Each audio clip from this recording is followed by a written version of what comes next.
12 ربیع الاول نبی کریم صلی اللہ علیہ وسلم کی تاریخ وفات بھی لکھی گئی ہے. یہ تاریخ وفات 12 ربیع الاول ہے. تو جب نبی کریم صلی اللہ علیہ وسلم اس تاریخ میں وصال فرما گئے تھے تو خوشی منانی چاہیے یا اس پہ اظہار غم منانا چاہیے؟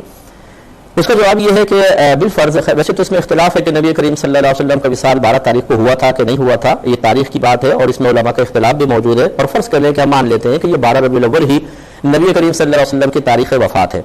لیکن ہم جب شریعت کی تعلیم کو دیکھتے ہیں، نبی کریم صلی اللہ علیہ وسلم کے پیغامات کو دیکھتے ہیں، احادیث مبارکہ پہ نظر ڈالتے ہیں، تو ہمیں اس کا جواب یہ حاصل ہوتا ہے کہ جس دن کسی کی وفات ہوئی، اگر اس وفات کو 3 دن سے زیادہ گزر چکے ہوں تو اظہار افسوس منع ہے. بخاری کی روایت رحمت قرآن صلی اللہ علیہ وسلم نے ارشاد فرمایا کہ کسی عورت کے لیے حلال نہیں، جائز نہیں کہ وہ کسی کی بھی موت پر 3 دن سے زیادہ سوگ منائے. ہاں، وہ شوہر کی موت پر 4 ماہ 10 دن سوگ منائے گی.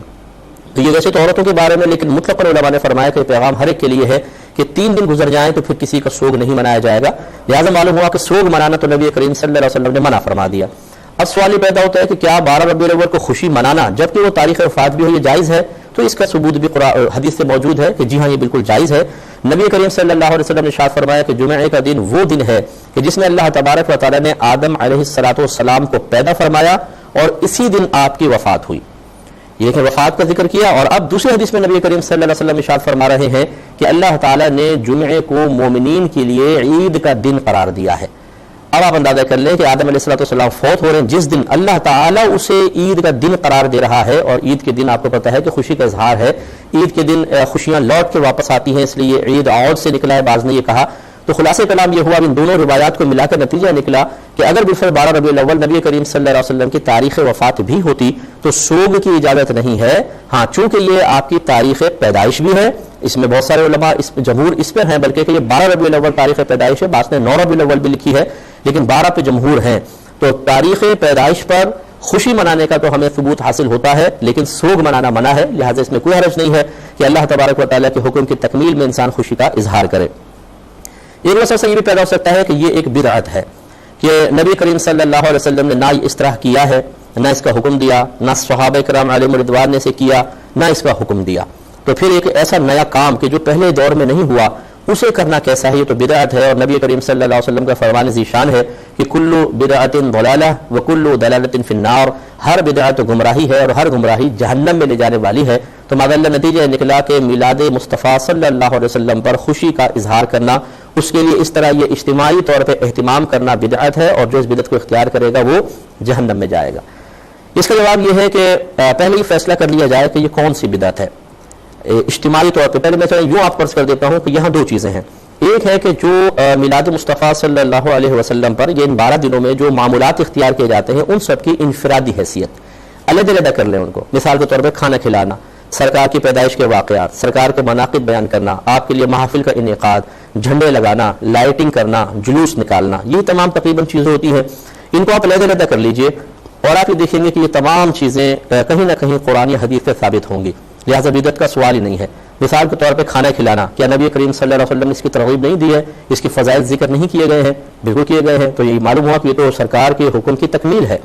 پھر اسی طریقے سے سرکار کی ولادت کے واقعات خود آپ نے بیان فرمائے، تاریخ کی کتابیں بھری ہوئی ہیں، حدیثوں کے اندر موجود ہیں. آپ کے فضائل مناقب یہ قرآن مجید میں خود اللہ تبارک و تعالیٰ نے بیان فرمائے. تو یہ جب بیان ہو چکے، پہلے ان کا ثبوت اور سراغ موجود ہے، تو پھر یہ کوئی نئی چیز تو نہ ہوئی. نبی کریم صلی اللہ علیہ وسلم کے معجزات کا تذکرہ کتب حدیث میں بھرا ہوا ہے.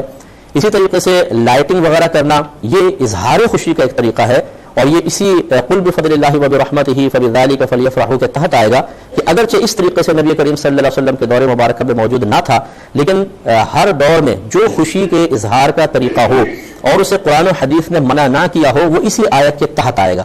جیسے ہمارے شادی بیاہ کے اندر بہت سارے خوشی کے اظہار کے ایسے طریقے اپنائے جاتے ہیں کہ اگر آپ ان کو ثبوت قرآن یا حدیث سے ڈھونڈنے کے لیے جائیں تو آپ کو نہیں ملے گا. اسی طرح کسی کی فتح پہ خوشی کا اظہار ہوتا ہے مختلف انداز سے، اگر آپ بیانی اس کا ثبوت قرآن و حدیث سے تلاش کرنے کی کوشش کریں گے تو نہیں ملے گا. تو اس کے لیے اتنی اصل کافی ہے کہ اللہ تبارک و تعالیٰ نے خوشی کے اظہار کی اجازت دی ہے، اور اس کے لیے پھر دلیل ہر دور میں وہ عرف بنے گا کہ جو وہاں پر ایسا عرف قائم ہو خوشی کے اظہار کا جو قرآن و حدیث کے خلاف نہ ہو، اسے اس آیت کے تحت ہی آپ داخل کر سکتے ہیں. آپ اپنے قریب علماء سے معلوم کریں، انشاءاللہ وہ آپ ہماری اس قول بات کی تائید کریں گے. اس کے بعد جلوس نکالنا جیسے ہے مثال کے طور پر، یہ جلوس اصل میں اس جلوس کی یاد میں نکالا جاتا ہے یا اس کی مشابہت اختیار کی جاتی ہے جو نبی کریم صلی اللہ علیہ وسلم نے بعد ہجرت مکہ المکرمہ سے مدینہ منورہ آتے ہوئے جب ایک جلوس کی شکل میں آپ مدینہ میں داخل ہوئے تھے، جو ایک حیات اس وقت قائم ہوئی تھی، اس حیات کو قائم کرنے کی مسلمان کوشش کرتے ہیں۔ نبی کریم صلی اللہ علیہ وسلم جب تشریف لائے، مدینہ کے قریب پہنچے تو حضرت بریدہ اسلمی رضی اللہ تعالی عنہ جو اس وقت تک ایمان نہیں لائے تھے اور کفار کی طرف سے قائم کردہ انعام کے لالچ میں نبی کریم صلی اللہ علیہ وسلم کو معاذ اللہ گرفتار کرنے کے لیے آئے تھے، جب یہ سامنے پہنچے تو رحمت کونین صلی اللہ علیہ وسلم نے زمین سے فرمایا اے زمین اس کو پکڑ دے، تو ان کے گھوڑا گھٹنوں تک زمین میں دھنس گیا، وہ گھبرا گئے اور انہوں نے نبی کریم صلی اللہ علیہ وسلم سے معافی طلب کی کہ میں معذرت چاہتا ہوں کہ میں نے آپ کو اس طرح میں نے آپ کے لیے ارادہ کیا، میں واپس چلے جاؤں گا، آپ مجھے چھوڑ دیں۔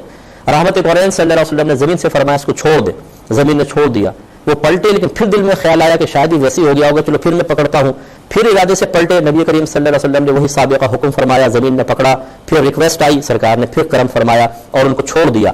تو حضرت بریدہ اسلمی رضی اللہ تعالی عنہ سمجھ گئے کہ یہ کوئی جادو ٹونا نہیں ہے بلکہ واقعی آپ اللہ کے نبی ہیں اور یہ معجزے کا اظہار ہے، لہٰذا آپ نے کہا یا رسول اللہ میرے 70 ساتھی میرے ساتھ ہیں، میں چاہتا ہوں آپ ہماری بیعت لیں اور ہم سب کو مسلمان کریں۔ سرکار صلی اللہ علیہ وسلم نے ان سب کو مسلمان کیا۔ اس پر بریدہ اسلمی رضی اللہ تعالیٰ عنہ نے گزارش کی رسول اللہ صلی اللہ علیہ وسلم میں یہ چاہتا ہوں کہ مدینہ منورہ میں آپ کا داخلہ جھنڈے کے ساتھ ہونا چاہیے۔